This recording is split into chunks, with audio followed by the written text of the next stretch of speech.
Good morning, everybody, and welcome to the Wisdom for Those Awakening Support live stream. My name is Robert Cosmar. I'm an astrologer on a conscious channel, and I'm broadcasting on YouTube, LinkedIn, and also Facebook. And for those of you that are with me right now, again, as I usually ask you, if you could tell me whether you're able to see and hear me adequately on your computer in the chat box, then I can go ahead and begin the process here of our discussion.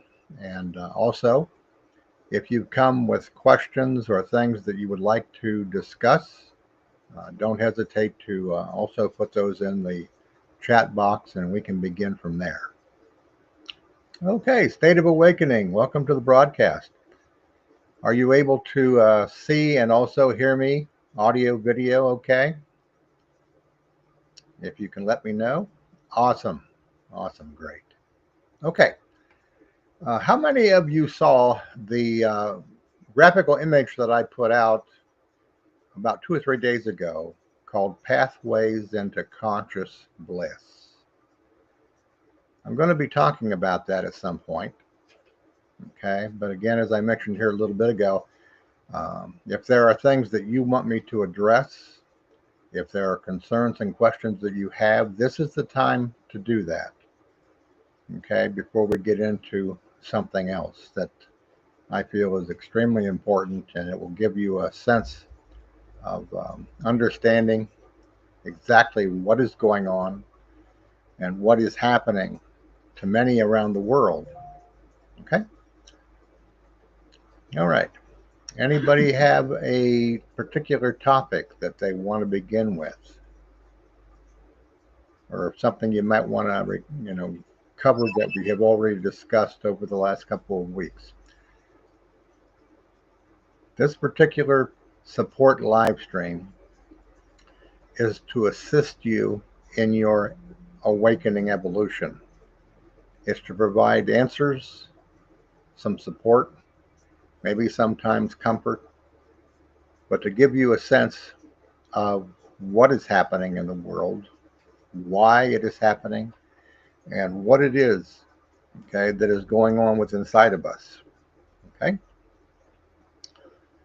And if there is nothing that anybody would like to have us get into, I'm going to go ahead and bring over that chart that I had mentioned to you. Okay? And I'm going to expand here a little bit.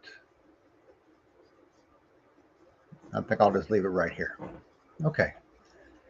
What is so important here about this topic, pathways into conscious bliss? You'll notice over here on the right-hand side that I have 4 rectangular divisions, and over here a mini menu, so to speak, of what these reference to. And here in the very last one is where I'll be talking about essentially what this particular teaching, I guess you would call it, that is really all about. The experience of conscious bliss. Okay. Now, if you have not had this experience, it will be difficult to understand what I'm talking about, but I'm going to try to describe to you this experience that I had and that comes and goes at this point.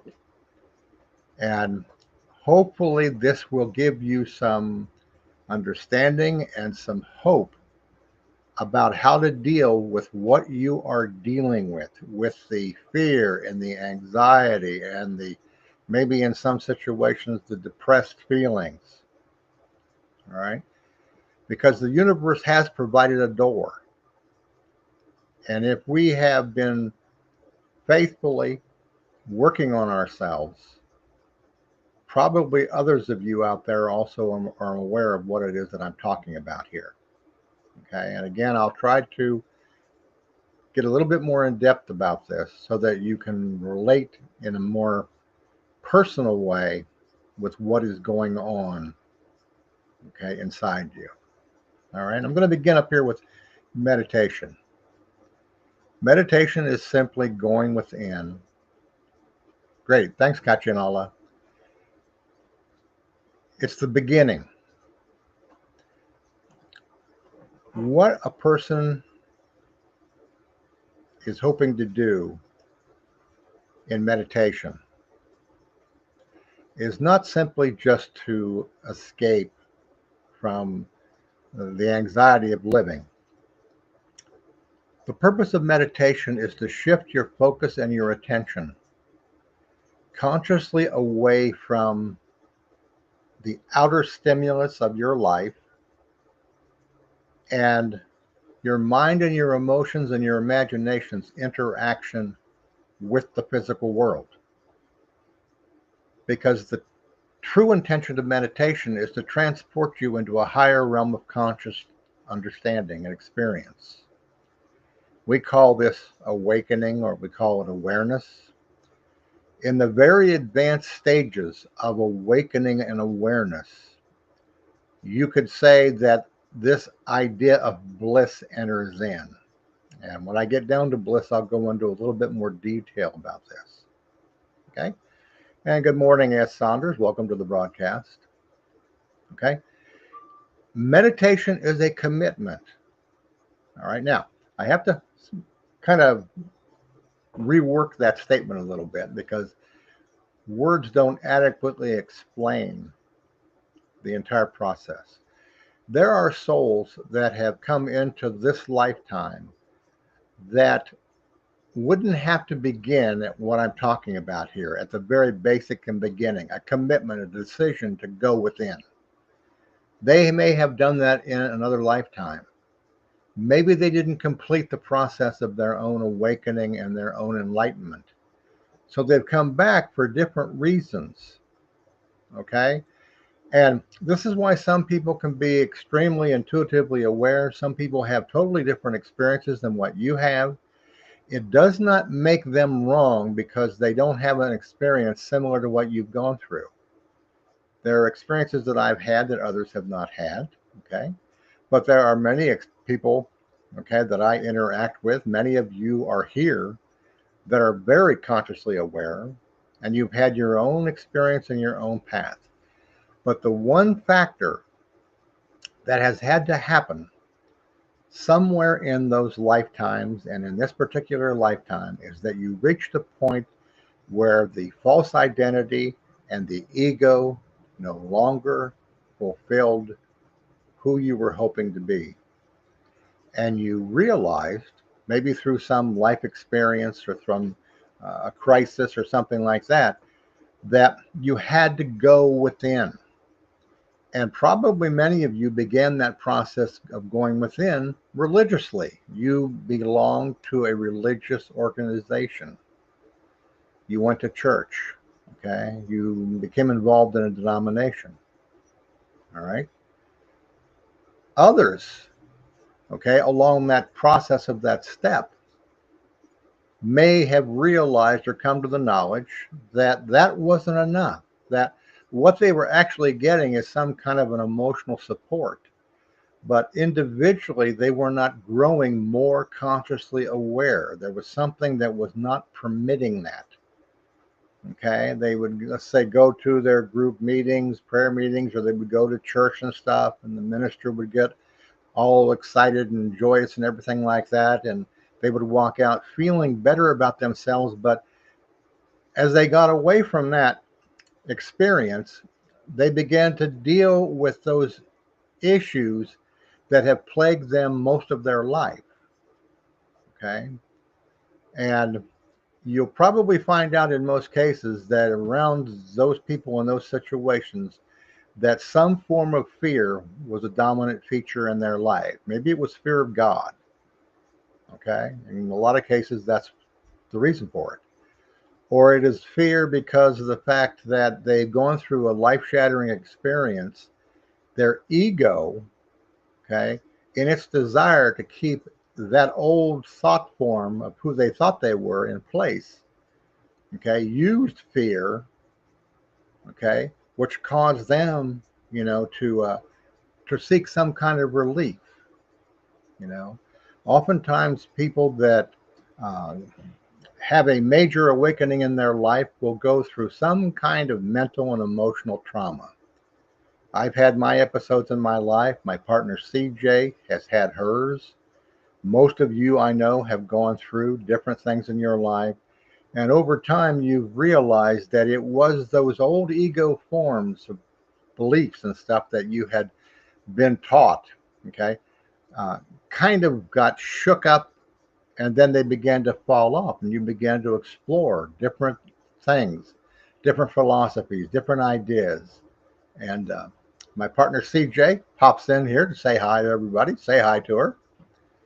So, again, the purpose of meditation, okay, is not an escape from life. It is seeking more life. It is consciously becoming in touch and in harmony with more life. Okay? Because you have to make the transition from focusing on your mind and your emotions into your feelings. Okay? And understanding what that encompasses. And we'll get into that here when I get down to about the third rectangle box here about intuition and telepathy. Because what you're seeing here is a progression from the very beginning of a commitment to know thyself by going within. The next thing is understanding silence. Silence is where you wipe the chalkboard clean of all the stuff that's been written on it. It's where you allow yourself the freedom to erase the influences, the programming. In some cases, maybe it's the people in your life, if it's really that extreme. But the second step, essentially, from meditation is one of discovering and understanding the silence. And this is the most difficult and critical part for anybody who is beginning to meditate. Because what happens is that you may try things that you think that are meditation, when in actuality, all they really are is a form of self-hypnosis, where you use your imagination, okay, to try to create some kind of a scene that'll have an effect upon your mind. But its effect is not deep enough to create a connection consciously with those higher aspects of yourself. Okay.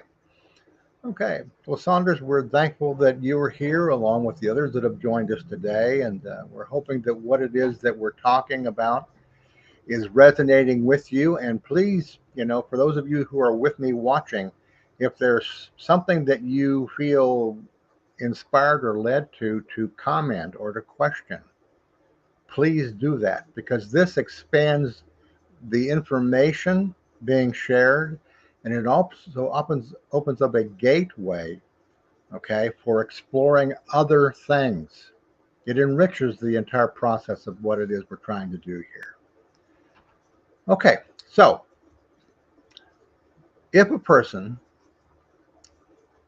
is able to reach the place of the silence where there is no mind, no emotions, no imagination, just feeling, reaching into their consciousness, allowing the connection to be made in the darkness, you learn to feel. And again, I want to go over this again to explain this to you, particularly if you've had difficulty having all of these, quote, wonderful experiences in meditation, or if you have been pretty much just using self-hypnosis techniques, which can be effective to the mind, but they do not create the circumstance to where you're actively connecting with your higher self and your guidance. And the reason why, when you go into meditation, that you encounter that dark wall is so that you will stop thinking and that you will observe and watch your emotions, and that you'll begin to awaken your feeling nature, okay? That higher conscious frequency that is the gateway into your higher self. The reason for that darkness is because it doesn't vibrate. We do not vibrate to a higher frequency that can open the doorway, the gateway into the astral world yet. When you begin to feel and to get comfortable with what you discover about yourself in that dark space, in that silence, then things can happen. You can begin to see things. You can begin to hear things. You may also see, hear things, before you do that. Many, like my partner CJ, all her life has heard voices and been directed, okay, in many areas of her life. So again, you can't look at this like it's all concrete and it's only one way and there is no way, okay, other than that. But again, this is the most important thing to understand about the silence is getting comfortable with not seeing anything, not hearing anything, okay, but being receptive to what you feel is going on. And oftentimes, what will happen when you come out of a state of meditation and maybe nothing happened, no um, explosions going off or nothing spectacular happening of a ethereal or ethereal nature and stuff, you'll come out with an insight or an intuition. All right. And you may confuse that with nothing more than just intuition. And you won't understand that that is a part of you connecting with your higher self, connecting with your universal body, so to speak. Okay. State of awakening. I have a question. Thank you so much for asking. After awakening, have you ever slipped back into degrees of unconsciousness? And if so, how did you handle it? Great question. Along the path of your awakening, you will slip back into that state often. In fact, you could almost say it's like the analysis of positive, negative, or of a wave, of cycles and things like this, to where there's a peak and then there's a dive. The reason for that is that very few people on the planet spontaneously become totally enlightened, totally awake. There are things that you have to work through. There are things you have to come to understand about yourself, about your unconscious. And that's why we often, after we get to the mountaintop experience, we end up falling back down into a dark period. Okay? Because there's something that you haven't yet been able to see. There's something that you need to learn or let go of. Okay? Maybe you're still punishing yourself in some way for something. Or maybe you're still dealing with judgment over your life, or you're dealing with judgment over other aspects of life. Um, Judging life, judging others, is one of those ways in which we, I'll use the term kind of loosely here, conceal our fate. It's a situation where your ego thinks that because of your programming and because of your beliefs, that you're right, that you know it all, that you understand everything. Okay? And then over time, you come to realize you don't know it all. You don't understand everything. You don't know what's going on. There are very few to almost no people on this planet right now that know what is going on. Okay? Even for those who are aware and awake and who have suspicions and hunches, we still don't know what is going on. Okay? And some may become more clear about that, and then maybe they won't. All right. The point is that you have to understand that you're where you are because of who you are, and that to move beyond where you are and who you are, you have to discover why it is you're that way. And state of awakening, that is why we go from maybe a blissful experience in consciousness to dealing with anger, frustration, worry. Okay. That's why we go back there, because we still have that garbage that we carry within us. Because again, very few people would have what you would call an experience of ultimate enlightenment in a lifetime. There are some that do. Okay. There are many that are more, climbing up the ladder, so to speak, which is what most of us are dealing with. We're climbing up the ladder. There are those that will awaken more so. All right. A lot of it has to do, and this is my own personal feeling, with what is your karma, fate, and destiny in this lifetime. And again, you have to understand that as far as the universe is concerned, there is no right or wrong. There is no judgment. Okay. If you don't become enlightened to the point of being a guru, all right, there really is no judgment, even with those that you might consider to be dark and evil, as far as the universe is concerned, because each of us creates our own script. Each of us creates our own life plan. All right. Now, from the human standpoint, that seems ridiculous, and it seems like it doesn't make a lot of sense. And the reason that it doesn't is because we've been programmed to believe this is good, this is evil, this is dark, this is light, this is God, this is Satan. Okay? It's all a part of duality. All right? And the universe is trying to erase that. Okay? So, and I tell this all the time when I do astrological readings for clients. Okay? Regardless of where they are in their path in life, you are where you are because it's perfect for who you are.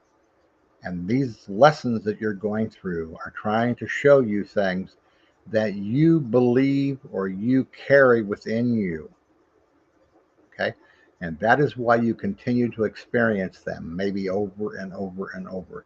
If you're experiencing something over and over and over and it's a painful situation, it's a lesson you have not learned. Maybe because you haven't dealt with that fear. Maybe you haven't been willing to admit to yourself that you were the problem and not necessarily somebody else. Okay? All of this is what goes on in the process of our evolution and our healing. Okay? And again, the critical point when it comes to your inner work on yourself, all right, is when you run out of all the ideas and techniques that you get from books, seminars, and from anybody that tries to tell you how to do what they do, okay, when you get to that humbled point of utter frustration in some cases, all right, then you are open enough for that hand, that conscious hand of your higher self to reach into your intuition or to speak to you telepathically and let you know they're there, they're waiting. Okay? That's why. All right? Again, you're going from a thought based identity to a feeling based identity. And it is those feelings that will continue to evolve as you consciously awaken. Okay? You may, okay, in many cases, your third eye opens, you'll begin to see. You may develop clairaudience or clairvoyance. All right? Yeah. It begins a process of a different relationship, and one that is extremely difficult to talk about because of the fact if you haven't had the experience, okay, all that can be done is to provide something like this diagram that I'm showing you here. Diagrams are helpful in terms of helping your mind to understand and to adjust what it hasn't yet experienced. Okay, the frustration is if you haven't experienced it, it's like you know, getting half of something that you like to eat and not being quite satisfied with the person who cooked it. Okay, so let's say that consciously you have become comfortable in the silence, that you maybe have had an experience Just a little thing that you wondered about as you came out of meditation one day, and you go, huh, how come I never thought about that before? Okay? Or you had a realization. Your higher self does not have to come screaming at you. Your higher self simply can touch a part of you consciously and make you consciously aware of knowledge that you possess that you have forgotten because you have buried all of it, all of those feelings behind this outer identity that has taken a lifetime, and that other people and beliefs, institutions and stuff have tried to tell you this is what it's like to be a real human being. Okay. And as a result of it, you're probably suffering from it because something's missing. The greatest truth is missing. The greatest part of your life is missing. Okay. All right. So, what happens? What is the purpose of going into the silence and essentially being there and nothing happens? Nothing's going on in terms of your own judgment. Okay. Down here in box number 3, listening, allowing, watching. A lot of gurus like to tell their students, their disciples, and stuff that the purpose of meditation is to watch. And I will echo that fact. When you go into the meditation and you're tired of imagining sunsets and purple flowers and things like this that may have an impact upon your mind, okay, just watch, just be, just feel, okay, observe, okay, conscious knowledge. Now, when you progress to becoming comfortable in the silence and you're able to feel that there is something going on, there is a relationship developing between some unknown part, maybe to that point of view, and your mind and your feelings, because you have progressed to the point where you have silenced the outer distractions. If you are constantly focusing on your mind and your emotions, you're going to be in turmoil, particularly if you are watching network news, which is basically very fear based and not very accurate. Okay. But you can see why it's so important that you meditate, because it allows you to create a separation between the outer pollution that the world presents and the potential that the silence offers you consciously in terms of inner discovery, inner realizations, inner truth. And this word here, conscious knowledge, for me, is the best way to explain the relationship that you develop with your higher self. Is that you don't just hear and see things. You're not in there consciously just to see a light show from the universe, although they can do that. Okay. You're in there to awaken and to discover your true self and the truth about your relationship with the universe and why it is that you have been cut off or why you were born the way that you were born. And that's done through conscious knowledge. At this point, a lot of what happens is that you are facing karmic issues. You're dealing with those things I mentioned earlier that seem to be coming back over and over and over again. And because you have not gone within to discover for yourself the truth about what that is, you're trying to fix it with your mind. Your mind cannot fix you. Okay? What it does is it creates a diversion. It creates something that, well, I'm not thinking about this, so I'll think about this. Okay? Some people can do that. Most people can't. Because if they're hiding from themselves and they're hiding their fears, their pain, and their anxiety, it won't let you. It won't let you very long. All right.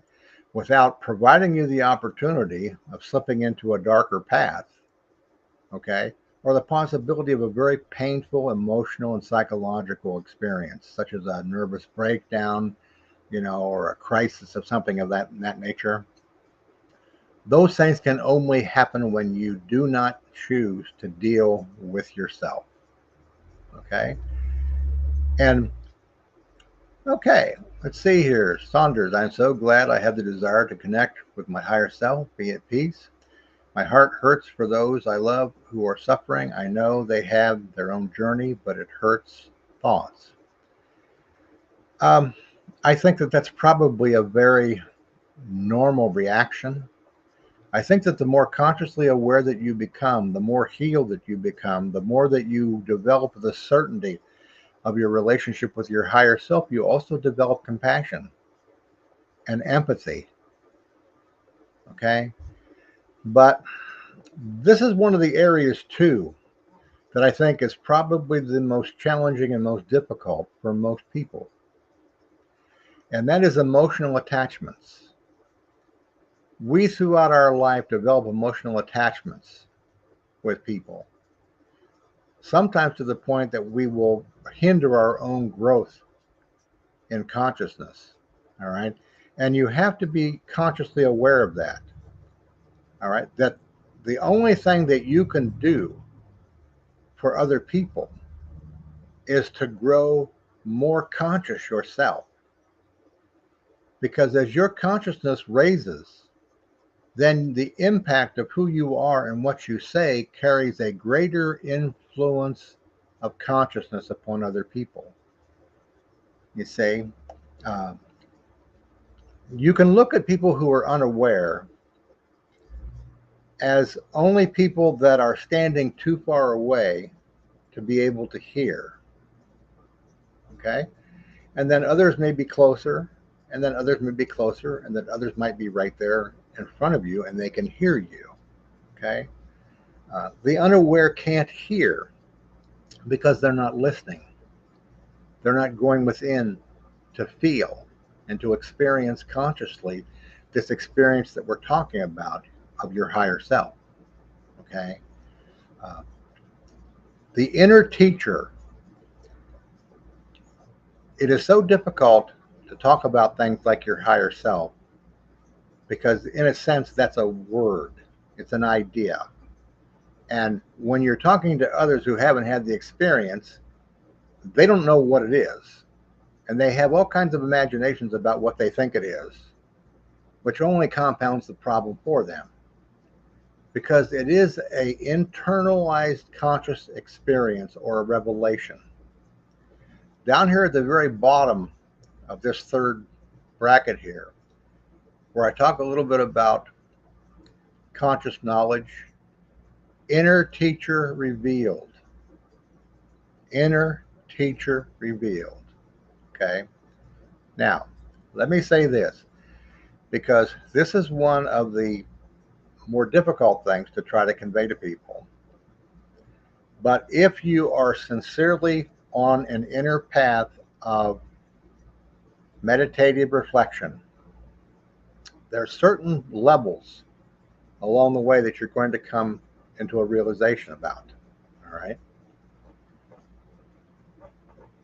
You are your higher self, but you are distracted by your mind and your emotions and your imagination from self-realization. As you progressively go within and you separate yourself consciously from your mind, your emotions, your imagination, and your ego, and you invite that relationship to begin, you may think or talk about your guides. You may use the word higher self, okay? But at some point, the overriding and in some way shocking realization that you're going to have is that those are all aspects of you in some form, done for some reason, okay? Maybe to help you progressively on your path as you awaken. Our higher self is very skilled. It knows us, it knows our past, it knows our past lives, it knows what it is that we're trying to realize, and it knows where we are mentally. Okay. In 1973, when I had my experience of cosmic consciousness, okay, um, instead of going to an ashram somewhere or finding a guru, I became a Pentecostal minister. Now, figure that out, okay? Um, but at the time, it felt like, well, these people understand some of the pain I've gone through, and they understand what it's like to feel like you're going to pieces. And I went through that phase. But what I found out during that phase is that the majority of religions are either mentally trying to get you to agree or emotionally trying to motivate you to believe. Okay? You have those two factions of religions. You have the intellectual who thinks that just by reading the Bible or by hearing a sermon that's enough. And you'll have those that get really kind of fanatically tied up into emotions, and being slain in the spirit and things like this. And they think that they've arrived, okay? They've arrived. But they also know at some point something's missing. I knew at some point after about 5 years there's still something missing.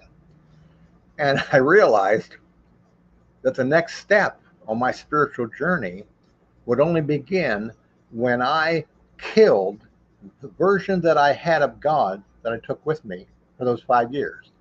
I had to turn my back on that. And I had to face myself. And I had to realize that okay, have to go deeper. I have to go deeper into my own consciousness to discover what is true for me, what is real, not what somebody can tell me, not some other belief that I borrow from some other religion, which is why there's so many. Okay, I wanted the real thing. Okay, I wanted to experience the truth and the reality. Okay, all right. The last thing I have down here beyond the inner teacher is acceptance, non-judgment, and trust. This is one of the first things that my higher self taught me about my life. Okay, and I mentioned this a little bit ago when I talked about the fact that if you live in judgment of anything and anyone, you essentially are condemning yourself to being stuck mentally and emotionally in that judgment. In other words, you'll feel maybe resentful or bitter. Okay, or you may feel, I know better than them. Okay, these types of thoughts are very harmful to your further evolution consciously, because you're in a sense saying that I know better than the universe what's right, when the truth of the fact is you don't. Okay, and we don't. We're always learning. Okay, we're always becoming. All right, and this is something that we have to learn, that everything in your life that is happening now and that has ever happened is perfectly the way it's supposed to be. Okay?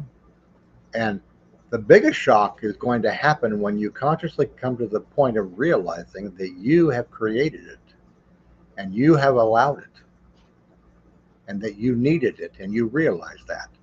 And that's why acceptance, non-judgment, and trust are important. Trusting yourself, trusting the universe, even as something that State of Awakening said a little bit ago about what happens when you stumble and you fall. You trust that. You trust that that's a message that you're sending yourself, that you need to look behind the pain and find out what is really the issue. And you need to do that with the assistance of your awakened consciousness and the inner teacher. Okay? You're establishing a relationship with your higher self, not with something else undefined out there. Okay? Okay, Sandra, yes, that love, one should not be feeling what they are feeling. Feelings are the next step in the evolution consciously of our. Jared's here, huh? Hmm? Jared's here. Okay. All right. So this is what it is that is going on, but you have to be willing to allow that to happen. Okay? You have to be willing to allow it to happen. You have to put yourself in the position so that you can feel consciously and discover the things that I'm talking about here. Okay? Now, conscious bliss. What is conscious bliss? And I'll read these things that I've written down here, and then I'll explain it a little bit more. Wholeness, oneness, unity, mastery over our lower identity, okay? Transitioning into your true identity, co-creation, eternal life, everlasting life, no fear of death, infinite, and peacefulness. All right, now I'll relate to you the actual experience of this in terms of how I have experienced this in the last couple of weeks. There were two episodes that I had. One of those was a situation where I was sitting at my computer and all of a sudden I knew I'm my higher self. And it was a flash. State of awakening, it came as a flash. It was consciously realizing it in a revelation and then coming back to my mind, my emotions, my imagination. All right. The second part of this was actually almost an entire day and a half, to where I just had this overall consuming inner sense that everything is okay. And the amazing part about it was, and this is how I tied this in with everlasting life and eternal life, because this is how it hit me, is that I had absolutely no, and I'm talking about no inner anxiety about anything. It was a certainty. It was a certainty and an elevated sense of peace that blew my mind, literally. And I knew in that moment, I knew, oh, this is what bliss is. Okay. So it was encouragement, in a sense, from my higher self saying, you're doing fine. You're doing exactly what we want you to be doing. You know that, and you're going to remember that. You just have to keep going. You know the path, you know it's within. Okay. And again,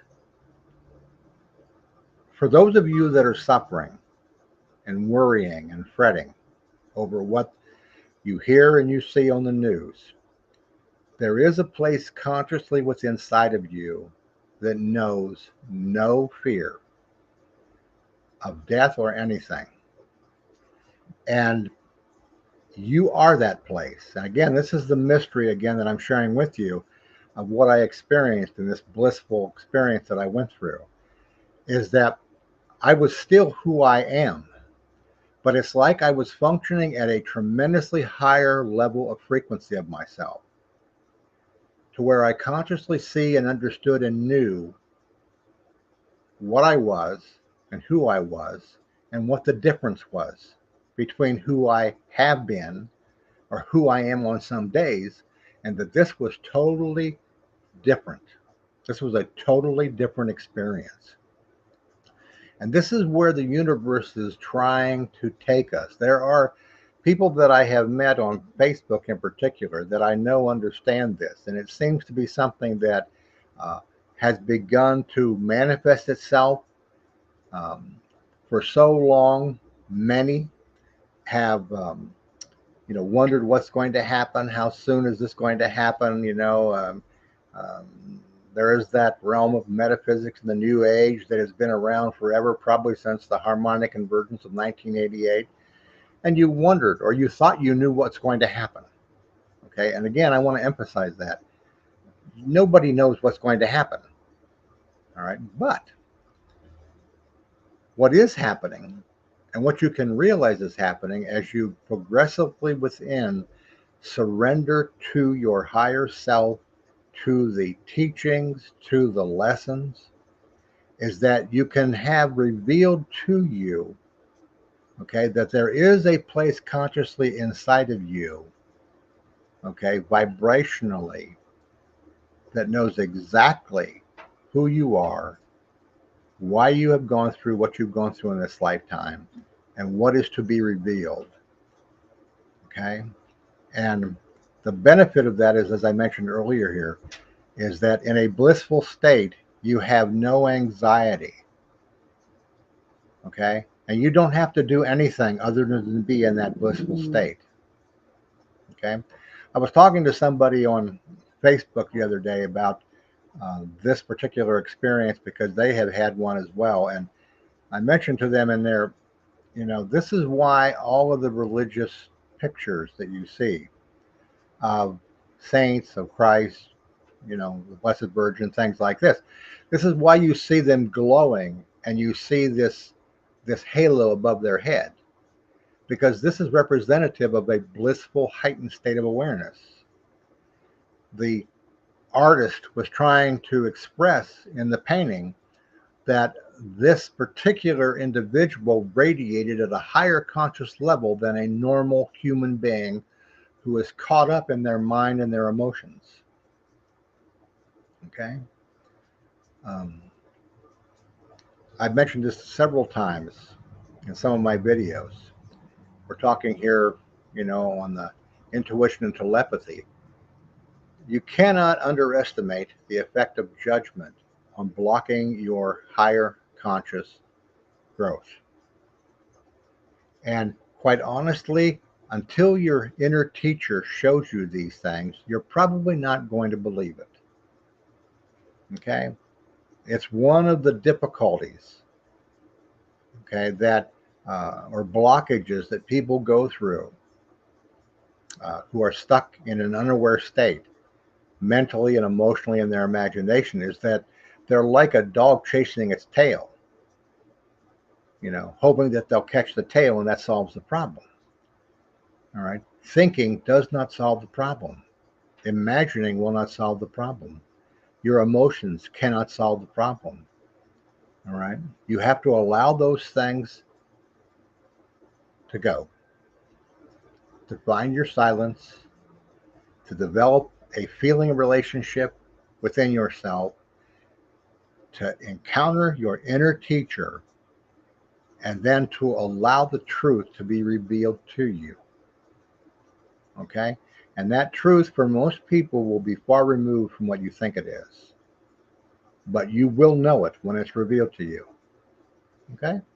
You're welcome, State of Awakening. I hope that I gave you some clarity there, because a lot of times, and I've been in that position myself, a person who is aware and awake will get into a funk and then they'll suffer for days, okay, because of self-judgment. And they think that there's something that's judging them when the truth of the matter is they're only judging themselves.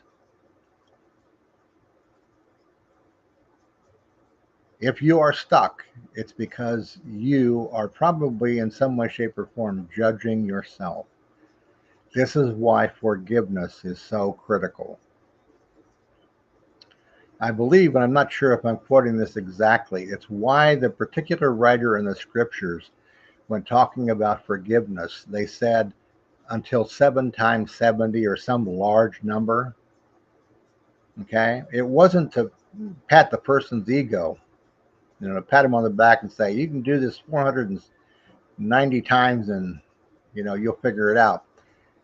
It's because forgiveness of self and forgiveness of others is absolutely critical to your evolution and your conscious understanding of reality.